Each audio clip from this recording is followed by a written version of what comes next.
Warning: this podcast may contain graphic and triggering content. Please listen at your own risk. Each individual struggle is different, and everyone's recovery and healing journey is different. Please reach out to a certified medical professional if you need help.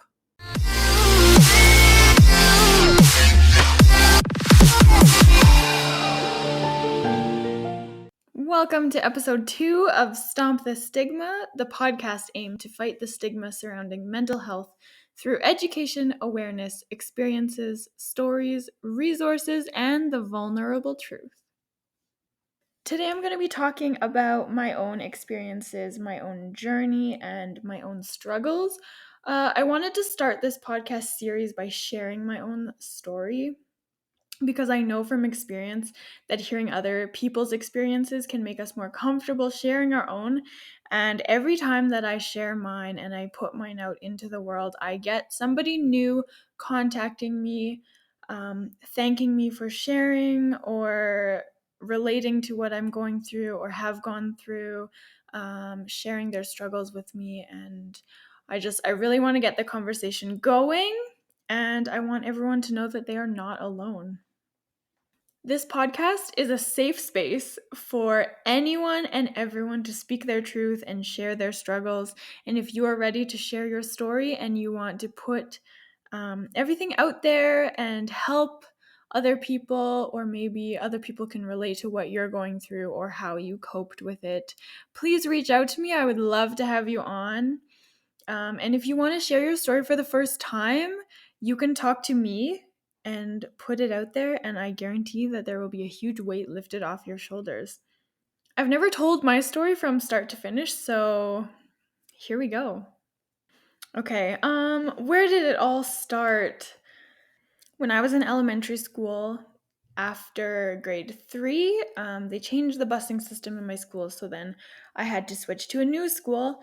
So I was the new kid, I didn't know anybody. I mean, I switched schools with a couple other people, but we weren't like super close friends, so I didn't really have any good friends at this new school. I was always a bigger kid, and people bullied me because I was the new kid and I was fat. I went to school every day feeling like I didn't belong, feeling like everyone hated me, like nobody wanted me there. I used to come home from school bawling my eyes out. I was so upset every single day, and my parents had no idea what was going on. They didn't know what to do. In my family, we didn't really talk about stuff. So for me to come home bawling my eyes out and not say anything to my parents or explain to them what was going on, they had no clue what to do. Eventually, since I came home just crying all the time, my mom, obviously, she went to the principal. She was like, "What is going on at school? Like, something is happening because she is coming home crying, and this is not okay." So I remember being called into the principal's office, and they were asking me like, "Are you getting bullied? Is somebody like doing something to you?" And I remember, because I didn't know what to say, I remember lying to them and kind of making up stories and giving them names of people and saying that they did things even though they didn't, because I I just had this feeling like nobody wanted me there and I didn't belong. And that is why I went home crying, but there was really no reason for it. So that is what I told them. And I ended up getting people in trouble, which I do remember still to this day, and I feel really bad about it. So eventually, my parents found a psychologist for me to start going to see. So they would pull me out of school probably once a month, I would say, and nobody knew what I was doing. I would tell my friends that I just had a doctor's appointment, like it wasn't something you really talked about. So I had to tell people that I just had a doctor's appointment and I was leaving early. But this happened so often, I'm pretty sure people thought there was something wrong with me, anyways. But I went to see the psychologist, who would sit and talk to me for an hour. And I don't even remember what we would talk about, but I know that I did start feeling better just being able to talk to somebody and let my emotions out. I remember she would give me a circle and she would make me draw a pie chart of the different emotions. And she would ask me, okay, over the last month, since I saw you last, how often do you feel happy or sad or excited or nervous? And she gave me a bunch of emotions, and I had to divide up this pie chart to show her how I was feeling. So she made me do that every time that I went to see her. And I knew that what she wanted was for the happy piece of the pie to get bigger every time. So I would remember how big I made the piece the last time. And every time I would go in and try and make it bigger, I would lie, whether it was true or not. I would make the happy part of the chart bigger so that she thought I was doing better. So eventually, obviously, the happy piece got bigger. Everyone thought I was doing way better. I did feel a little bit better, but obviously nothing was solved. Like, just talking to her didn't really do anything. But everyone thought I was doing better. So we ended the sessions, no problem. I don't know how long those went on for, but I started them when I was 9, I think, 9 or 10. So yeah, I was super, super young. Um, a few years, probably a few years, couple years, I'm not too sure. But so the sessions ended. I didn't really have to go see her anymore. Nothing really changed. I think I stopped coming home from school crying my eyes out, but I didn't. Nothing really changed in terms of how I was feeling about going to school and how I didn't belong. But fast forward a little bit, I remember I took piano lessons, and now this was probably grade 5 or 6, start of junior high. I took piano lessons, and one of my teachers, he knew that I didn't want to be there. He could kind of see that I was really, I don't know, not really engaged. And so I would go to his house for lessons, and we wouldn't even play piano. He would sit me down and we would talk, or he tried to teach me how to play chess once. I remember playing chess for the whole hour that was supposed to be my lesson. And I remember him saying to me one day that he thought I was depressed. And that was the first time that anybody had ever said that to me or even brought it up to me. And I kind of was like, what? There's no way. Like, I'm not depressed. What are you talking about? So that's the first time that I had heard it, but it was just him and I in this piano lesson. So I didn't tell my parents. I didn't tell anyone else. Nobody else really knew. And that was that. That was the first time that I kind of heard that. And I didn't really think anything of it after that. So keep going. I made it through high school pretty uneventfully. Nothing had really changed. I was the overweight, quiet, super shy kid that nobody really talked to except for my friends.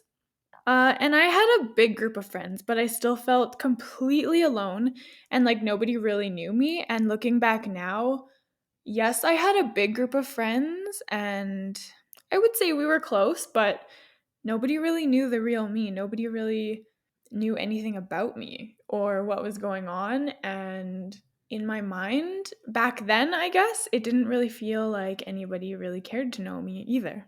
So, fast forward to university, our group of friends from high school had a lot of drama around graduation, and there was a bunch of summer drama that happened. I won't go into all of that. But my whole group of friends fell apart. We had about 10 girls, and we had been friends since about grade 4 or 5, up until the end of high school. And then everything fell apart. We all split up, and I went through my first year of university with 1 or 2 friends. I was so alone. I was almost by myself all the time. And it was so, so sad. So then, Christmas break of my second year of university, I was at my lowest point. I was completely alone. I didn't have any friends in school. I had lost all of my high school friends. I was this super shy kid that wasn't really good at talking to people, making new friends. And when you're in university at that age, People already have friends, people have cliques. Nobody really wants to talk to other people that they don't know yet, which is really sad. And I wish that people were not like that. But when you're at that age, that is usually what happens. And even now, even at my age now, like, it's so hard to make friends with other women. But I find that as we get older, women are much more supportive of each other. So I love it. Anyways, back to Christmas break of my second year. That was my lowest point ever, I think.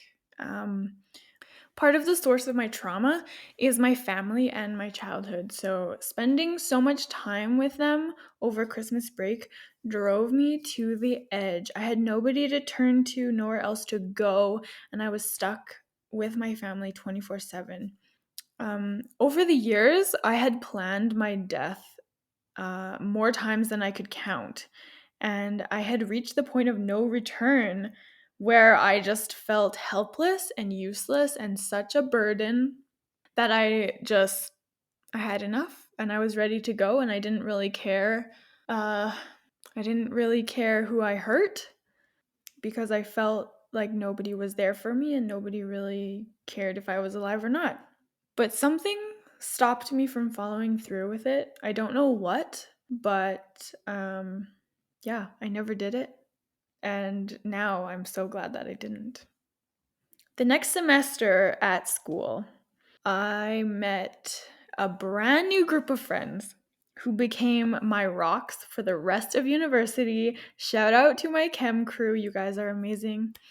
I also joined a club at school with them, and eventually, like, they weren't all that interested, and I stayed in the club, and I met a bunch more friends who were into the same things that I was. They were in the same kind of program that I was in, so we had much more in common.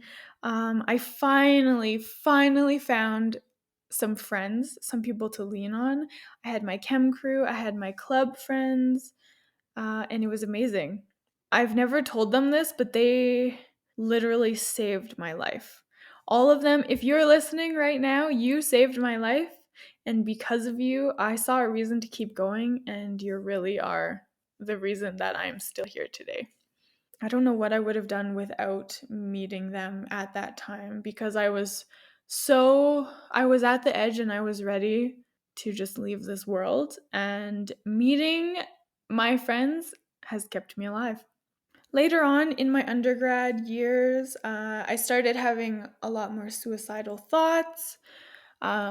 So I knew that I needed help. So I went to my doctor, my family doctor, and I told him, like, this is what's going on. I need help. I need you to refer me to somebody, find me a psychiatrist, psychologist, whatever, because I know that this is not right and I need help. And he told me that it was too hard to get into a psychiatrist or a psychologist as an adult. He knew that I had gone to a psychologist when I was a kid, and he just told me straight up, like, you're too old now and it's too hard to get in to see anybody, so we're not even gonna try. And I looked at him and I couldn't believe what I was hearing. I'm telling you that I'm ready to kill myself and I'm ready to end my life, and you're telling me that there's nothing you can do? That just blows my mind. I remember that so clearly to this day. So eventually, he referred me to a therapist, not a psychologist, not a psychiatrist, just a therapist, which is fine. That's all that I wanted. I just wanted somebody to help me. And so I met with this lady. It was free, it was covered by Alberta Health. Yeah, she just talked to me. She asked me what was going on, what was I feeling, asked me about kind of my triggers and how these feelings come up. And she was the one that unofficially diagnosed me with BPD. She saw it almost immediately and knew that what I was struggling with wasn't just depression. So finding her was amazing for me, and I'm so happy that I did. Because a lot of people, they just say, oh, you're depressed, and that's it. But for me, BPD is a much bigger deal, and it's a whole other ballgame. So she gave me some books and some exercises outlining kind of the descriptions of how people who struggle with BPD feel. Um, this book, when I was reading it, I was like, oh my God, you're in my head and you know exactly how I feel. This is crazy.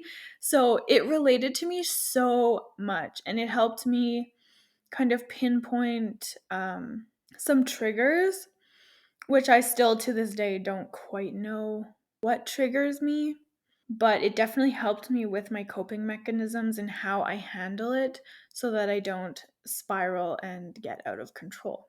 So, after reading all this, after talking to her, I finally felt understood and I finally knew what was going on with me. When I was a kid, like, I just knew that I was sad for no reason. I was upset. I was crying. I felt so alone. But I had no idea why. And there was never any reason why. And so when she told me, you have BPD, that changed my life. And for anyone that doesn't know, BPD is borderline personality disorder, which I'll talk about a little bit later. Fast forward a few years, I was done school, I was out in the workforce full time. I loved my job, I was happy with life. I mean, as happy as I could be.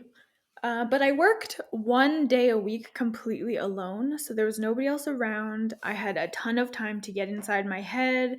I was alone with my own thoughts, and I was just thinking all day.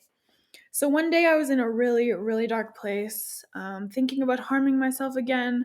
So I called my boyfriend at the time and I told him, like, this is what's happening, but I'm here alone. But I knew that I had to tell somebody, so I called him. And obviously, he didn't know what to do. He was going to call the police. He was freaking out, obviously. But I begged him not to. I was kind of embarrassed. I didn't want to get the police involved. Like, I was like, no, no, I'm fine. I'm fine. Like, don't worry, don't worry. But obviously, there's a reason that I had called him in the first place. It was my cry for help. Like, I think deep down, I didn't really want to go through with it, but I needed somebody to tell me not to and tell me that I needed to stay here, which I didn't really get, but I begged him not to call the police, like, don't tell anybody. And he ended up calling my sister. And that was the first time that she had ever heard that anything was wrong with me. She had no idea what I had been going through. And this was the moment that she found out everything.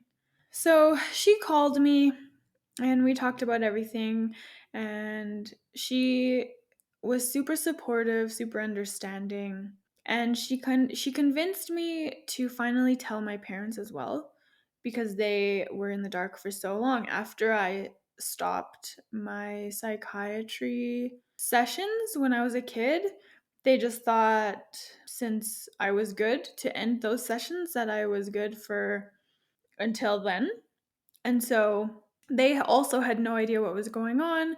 I sat them down a couple days later and I told them everything that I had been planning on killing myself that weekend. Obviously it didn't happen, but this is what's happening. And in a way, it was a coming out story. I know it's not the same as coming out with your sexuality, but it's similar.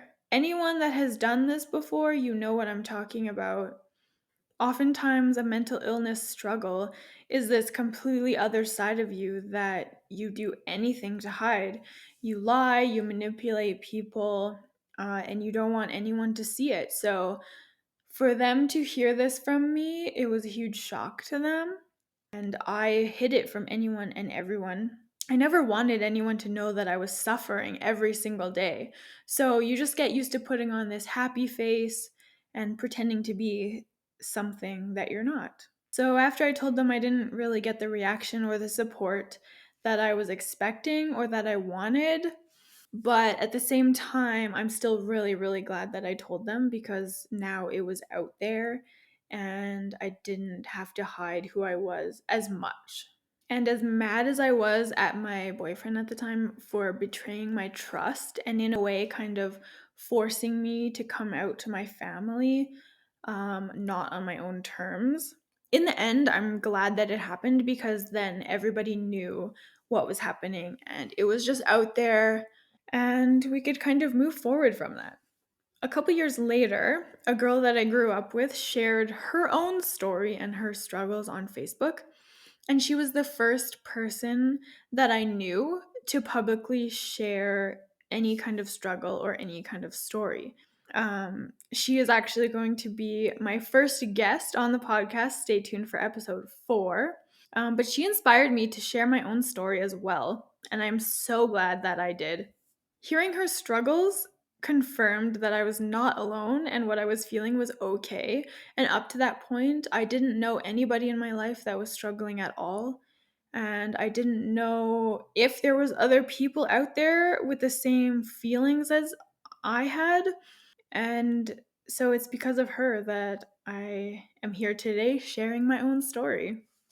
Everyone says that you're not alone, but hearing that from somebody that I knew personally was so inspiring and so influential. I knew that if I could do the same thing for even one other person, that it would be worth it. So I've shared my story in little bits and pieces many, many times over the years, and I am so grateful and so happy that somebody new reaches out every single time. I just want to thank everyone that reaches out as well, whether that is to thank me or to relate to me or to share their own journey. This is exactly what needs to be happening, and by talking about it and ending the stigma surrounding it, we're going to make mental health an important aspect of everybody's lives. So please never, never stop talking about it. So, in summary, that's kind of my whole story, my journey to this point. Um, I I struggle with BPD. I have borderline personality disorder, which is not the same as being bipolar. I know it sounds very similar, but it's not quite the same. And I really don't like when people call me bipolar. But I don't have manic episodes like bipolar people do. And people with BPD, our emotional ups and downs can change very, very quickly rather than lasting, say, weeks at a time. Even though they can last that long, they're very quick. My mood can change in an hour, in 5 minutes. My emotions are very, very up and down. But everyone's experiences and characteristics are different. So these are just mine. And I hope that some of you can relate to this if you have BPD as well. So it comes with depression, obviously, a lot of suicidal thoughts, feeling sad and down for no reason. I feel super empty a lot of the time. And sometimes I can just be sitting there not thinking about anything. And I've had people ask me, like, what are you thinking about? You're kind of just staring into space. And I'm like, nothing. And their response is, what do you mean? How can you be thinking about nothing? Like, that's not even possible. I'm like, yeah, I'm so empty sometimes. And that's what happens. I feel alone for no reason, even when my friends are around me. I can feel completely alone when I'm in a room full of people. So I can be at a party, I can be hanging out with friends, but just feel so alone and isolated. So if you know somebody that is struggling with BPD or depression that has characteristics like this, if you see them at a party or in a social gathering sitting by themselves, please do talk to them because that little social interaction does help. It doesn't matter what you say, just talk to them because then it makes them feel a lot less alone and less in their thoughts. Sometimes it's hard to regulate my emotions. I often feel my emotions a lot more intensely than the average person.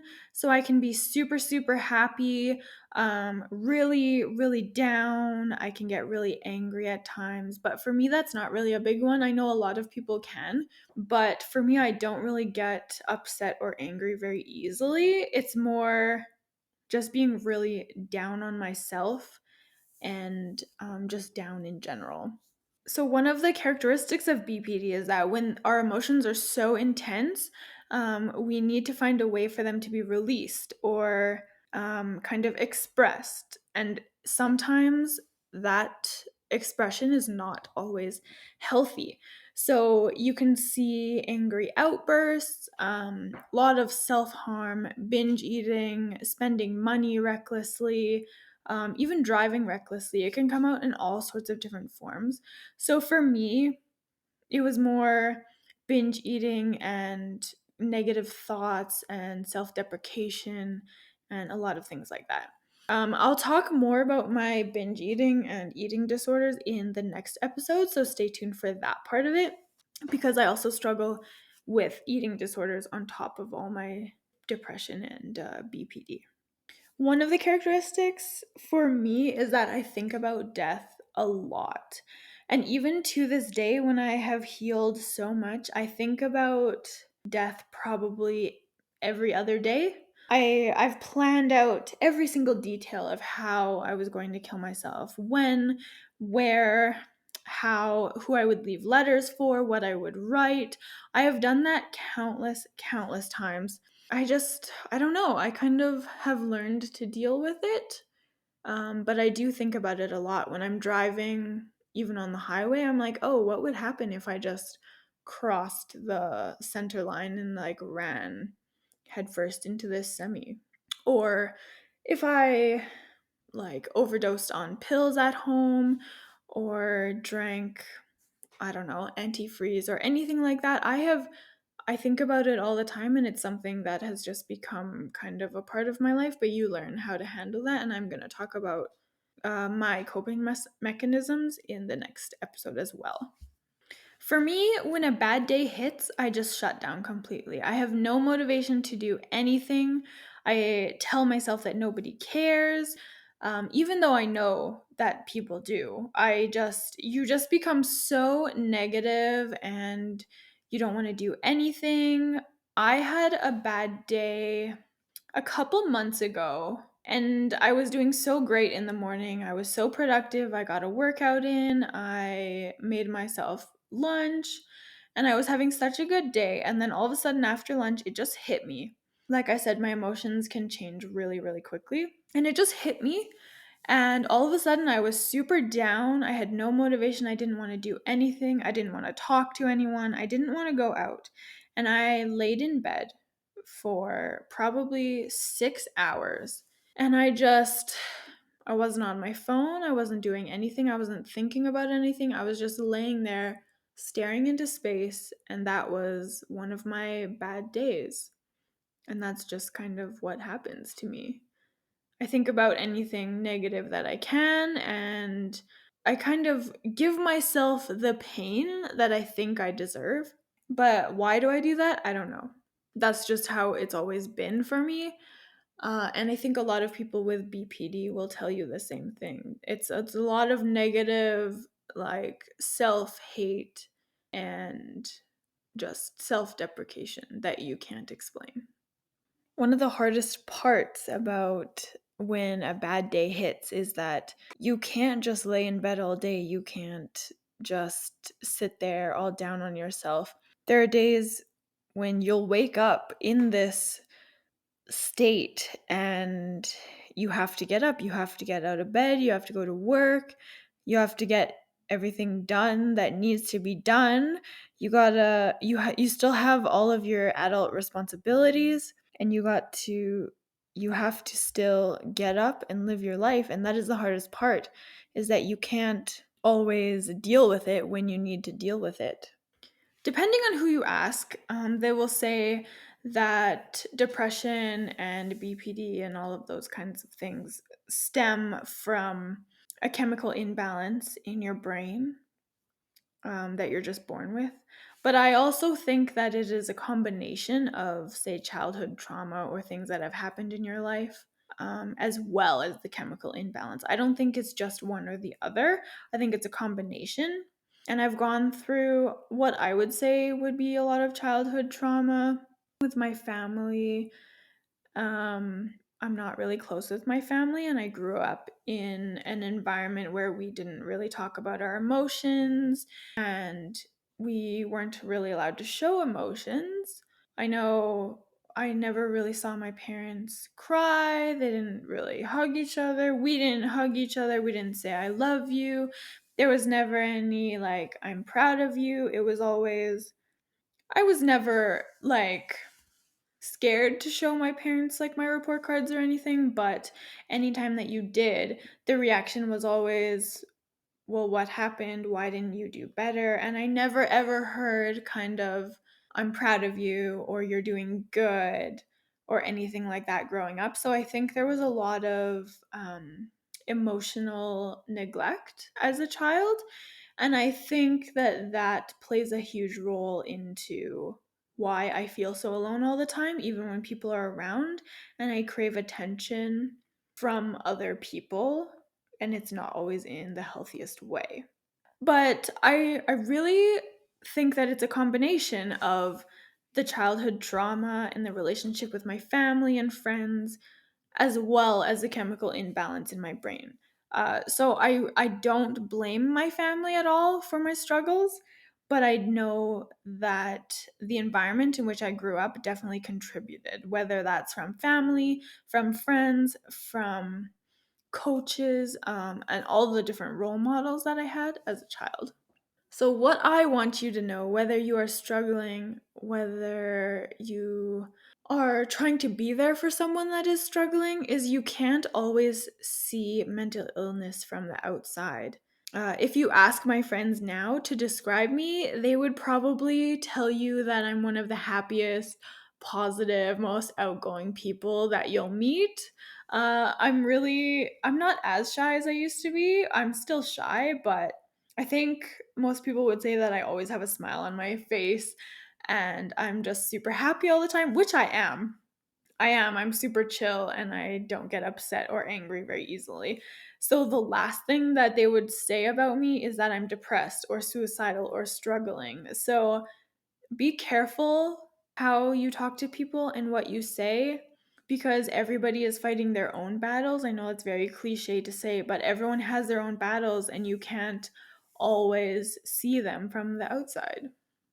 It's also really important to pay attention to the wording that you use and how you approach talking to somebody that is struggling, the way that you formulate your questions, and just the vocabulary that you use, because we do tend to overanalyze things and we can take things to heart and kind of in the way that it's not meant to be taken, because our emotions are kind of all over the place. So be very careful with the way that you speak and the words that you use. I also think that a big part of relationships and making relationships work is talking about your past and what you've gone through and kind of life events and stuff like that. I know a lot of people are not really open to talking about the past, but for people that are struggling with mental illness and depression and things like that, the way that they react to certain situations and handle certain situations is a reflection of how they were treated in the past or past traumas, things that have happened to them. I know for me, the way that I respond to certain situations, whether that's under pressure, whether that's when people get mad at me, um, I hate when people are upset with me. It just takes me back to my childhood, and I'm the type of person that always wants to please people. So I do react differently when people are upset with me or people are mad at me. And I know that understanding where people come from and why they react to situations in a certain way can definitely help you understand what they've been through, and kind of changes your perspective on the way that they react. I also want you to know that having a mental illness does not make you weak at all. It doesn't define who you are and it doesn't define your character.